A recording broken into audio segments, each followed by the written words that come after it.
Hello दोस्तों, स्वागत है आपका आसी स्टोरी वर्ल्ड यूट्यूब चैनल पर।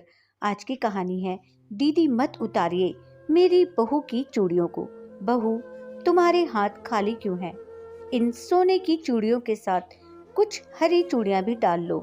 खाली हाथ अच्छे नहीं लगते हैं।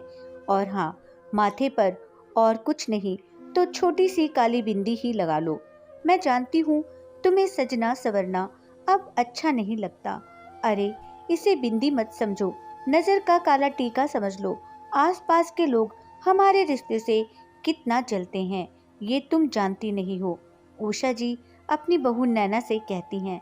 नैना हंसते हुए बोली, क्या मम्मी जी, आप भी कुछ भी कहती रहती हैं।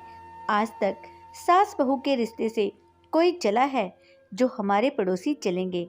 हाँ, वो अलग बात है कि आप मुझे बहू से ज्यादा बेटी समझती हैं। अब जलने वाले जलते रहें तो हमें क्या। इतना कहकर नैना हंसते हुए अपनी सास की बात मानी और हाथों में दो दो हरी चूड़ियां डाली और काली बिंदी लगाकर अपने काम पर चली गई।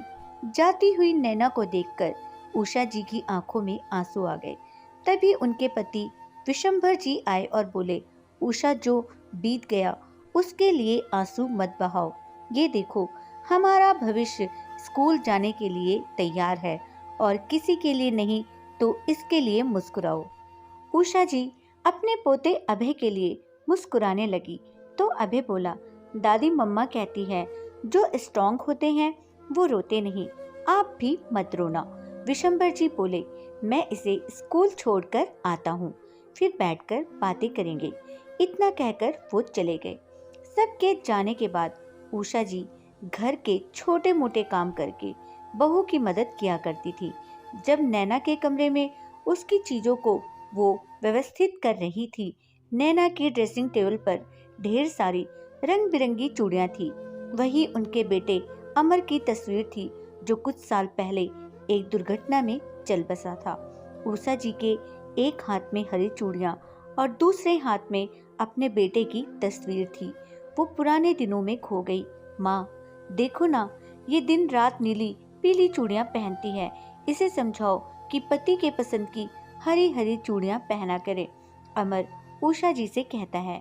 नैना बोली, मम्मी जी, ये कहाँ लिखा है कि बस पति के पसंद की चूड़ियां पहनना है? मुझे नीली पीली चूड़ियां अच्छी लगती हैं, मैं तो वही पहनूंगी। आपको पसंद है तो आप खुद पहन लो। उषा जी बोली, शादी को 4 साल हो गए, साल भर का तो तुम्हारा बच्चा हो गया है, फिर भी तुम दोनों बच्चों की तरह लड़ते हो। ठीक है, उसे नीली पीली चूड़ियां पसंद है तो पहनने दो, कल तुम्हारी पसंद की हरी चूड़ियां पहन लेगी। नैना अमर को चिढ़ाने लगी तो अमर बोला, देख लेना, जब नहीं रहूंगा तो इन चूड़ियों को देखकर मुझे याद करोगी। नैना ने तुरंत अमर का मुंह बंद किया और बोली, ये कैसी बातें कर रहे हैं, शुभ शुभ बोलिए। ये लीजिए, मैंने उतार दी नीली पीली चूड़ियां और पहन ली आपकी पसंद की हरी चूड़ियां।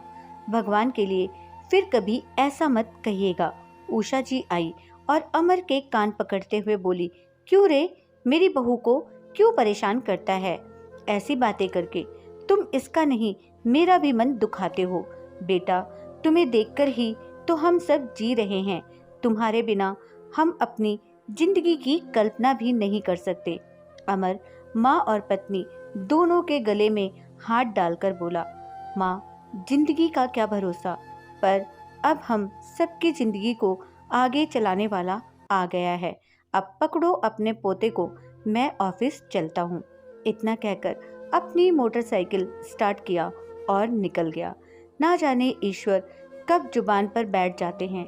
सांझ में दोनों सास बहू मटर छील रही थी और कह रही थी कि आज अमर जब आएगा तो उसे मटर की कचौड़ी बनाकर खिलाएंगे। तभी उधर से अमर का एक दोस्त भागते हुए आया और एक बुरी खबर लाया, जिसे सुनते ही नैना वहीं बेहोश हो गई।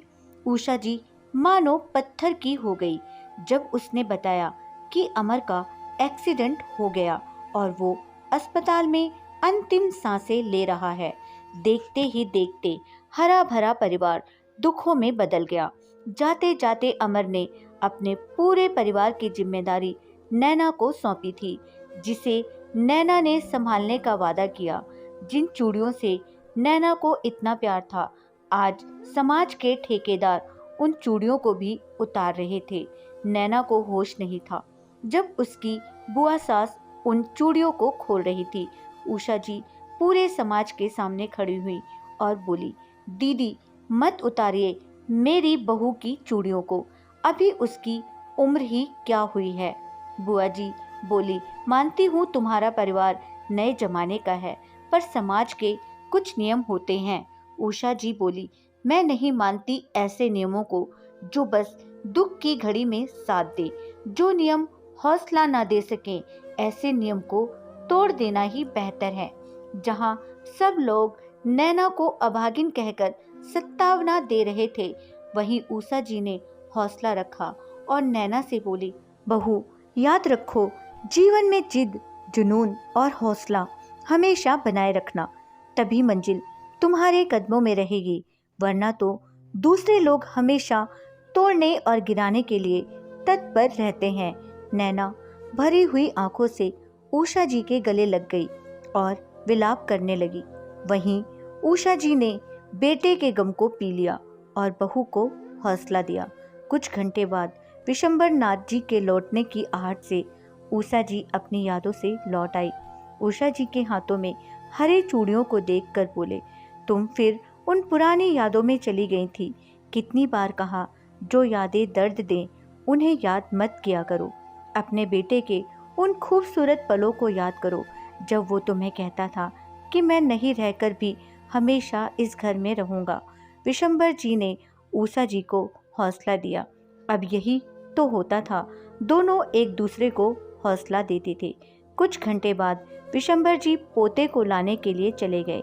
देखते ही देखते सांझ हो गई। नैना दफ्तर से लौटकर आई। आते ही सबसे पहले अपनी हरी चूड़ियों को वो उतारने लगी। उषा जी बोली, नैना पहले तुम अमर के लिए चूड़ियां पहनती थी, अब अपने बेटे के लिए पहनो। तुम्हारे हाथों की चूड़ियों को देखकर वो कितना खुश होता है। बेटा, किसी के चले जाने से जिंदगी रुकती नहीं है। जाओ हाथ मुंह धो लो, फिर इकट्ठे बैठकर चाय पियेंगे। नैना मुस्कुराकर हाथ मुंह धोने चली गई। समय बीता। कुछ महीनों बाद नैना की बुआ सास आई। वो नैना के कपड़े, उसकी चूड़ियों को देखकर मुंह बनाती थी। नैना उस पर ध्यान नहीं देती और अपना काम करती थी। एक रोज जब वो दफ्तर गई तो बुआ जी बोली, उषा, नैना को अमर की नौकरी क्या मिल गई? उसके तो रंग ही बदल गए हैं। देखना उसका मन कहीं और न लग जाए और तुम उसकी राह देखती न रह जाओ।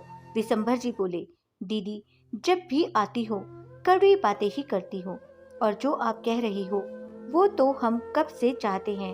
काश की नैना की जिंदगी में फिर कोई आए और उसके जीवन का हर रंग और हर खुशी लौट आए। इतना कहकर विशंभर जी दुखी मन से वहां से चले गए। बुआ जी उषा जी से बोली, विशंभर तो समझेगा नहीं, तुम तो समझो। उषा जी हाथ जोड़कर बोली, दीदी बहुत मुश्किलों से जिंदगी पटरी पर आई है, अपनी कड़वी बातों से मन दुखी मत कीजिए। बस मेरी बहू और मेरे पोते को आशीर्वाद दीजिए। हमने तो जिंदगी जी ली, उनके सामने तो पूरा जीवन पड़ा है। कभी खुद को उसकी जगह रखकर देखिए, तब उसके दर्द का एहसास होगा। इतना कहकर उषा जी चाय पीने लगी। नैना दफ्तर से लौटी, विशंभर जी से बोली, पापा जी ये आपकी और मम्मी जी की पूरे 2 महीने की दवाई है। बिजली का बिल मैंने भर दिया है और इलेक्ट्रीशियन को भी बोली हूँ, ऊपर के बाथरूम में भी गीजर लगा देगा, ताकि बुआ जी को नहाने के लिए नीचे नहीं आना पड़ेगा। और हाँ बुआ जी, आपको समोसे और जलेबी बहुत पसंद हैं, तो वो भी लेकर आई हूँ। कपड़े बदल कर आती हूँ, फिर सबको देती हूँ। इतना कहते हुए नैना कमरे में चली गई। बुआ जी आश्चर्य से नैना की तरफ देख रही थी। विशंभर जी बोले, दीदी देख रही हैं ये, अपने आंसुओं को पीकर हम सबको खुश करने की कोशिश करती है। थोड़ी देर बाद जब नैना सबको समोसे और जलेबी दे रही थी तो बुआ जी ने उसके हाथों को पकड़ा और बोली, बहू तुम्हारे हाथ खाली क्यों हैं? सोने की चूड़ियों के साथ 2 हरी चूड़ियां भी डाल लो। मैं अपने पुराने शब्दों के लिए माफ़ी चाहूँगी, पर तुम्हारे खाली हाथ अच्छे नहीं लगते। बुआ जी की बातों को सुनकर नैना की आंखें भर आई। उषा जी नैना के आंसुओं को पोंछते हुए बोली, बहू, संसार में बहुत अंधेरा है, पर तुम्हें हर पल उम्मीदों का दिया जलाए रखना होगा। तभी तो तुम्हारे हौसले देखकर मुश्किलें भी अपने आप तुम्हें रास्ता देंगी। नैना बोली, जब आप सबका साथ है तो मैं हौसला कैसे हार सकती हूँ।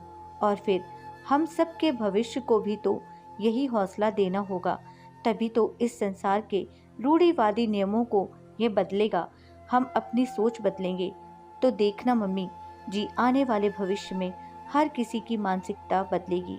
इतना कहकर नैना ने पहली जलेबी अपने बच्चे को खिलाई और मुस्कुराने लगी। उसकी मुस्कुराहट देखकर सभी के चेहरे खुश हो गए। मित्रों, ऐसा क्यों होता है कि समाज अपनी सहूलियत के हिसाब से अपने नियम बदल लेता है? जो इंसान पहले से ही दुखी है, क्या अपने नियमों से समाज को उसे और दुखी करना चाहिए, या उनमें कुछ बदलाव लाकर उससे कि इंसान को खुश रहने के लिए प्रोत्साहित करना चाहिए?